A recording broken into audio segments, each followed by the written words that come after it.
বিশ্বাসে মিলাই বস্তু, তর্কে বহুদূর। আজকে গিয়েছিলাম পূর্ব বর্ধমান জেলার জামালপুরের বুড়ো রাজতলা বা ধর্মরাজতলা। এখানে বিশ্বাস কেউ খালি হাতে ফেরেন না। সেই জন্য দেখুন কীভাবে মানুষ এই গাছটায় মানতের ঢিল বেঁধেছে। সেই ভিডিওই শ্যুট করছিলাম। বলছিলাম, মানো তো मैं মা গঙ্গা হুঁ, না মানো তো मैं बहता हुआ पानी। তারপরে দেখুন কী ঘটনা ঘটলো।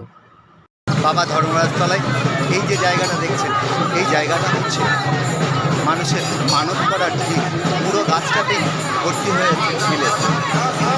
মানুষ মানত করেন এখানে, তার মানত পূর্ণ হলে আমার জায়গা নেই। কিরা জায়গা নেই? ওইদিকে জায়গা যেত না, এইখানে যাওয়া যেত না, এখানে ঘুরটা মেরেই আসতে হলো। অসভ্যতা বিরাটের লিমিট থাকতে হবে। অসভ্যতা বিরাটের লিমিট থাকতে হবে। আবার গুঁতো মারছিস, একবারে গুঁতো মারছিস কেন? গুঁতো মারছিস কেন? প্রত্যেকটা কথা, প্রত্যেকটা সিস্টেমে এখানে রেকর্ড হচ্ছে না। প্রত্যেকটা তুই যা যা করছিস সমস্ত এখানে রেকর্ডিং আছে, সমস্ত রেকর্ডিং আছে।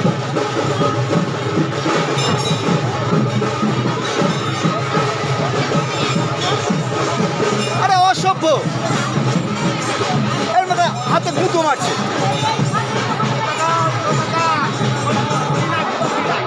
পয়সা নেওয়ার বেলায় তো মনে থাকে, হ্যাঁ ওর বুদ্ধি নেই। পয়সা ওকে 1 টাকার জায়গায় 4 আনা দিক কেমন নাই দেখি, ওর কেমন বুদ্ধি নেই দেখি।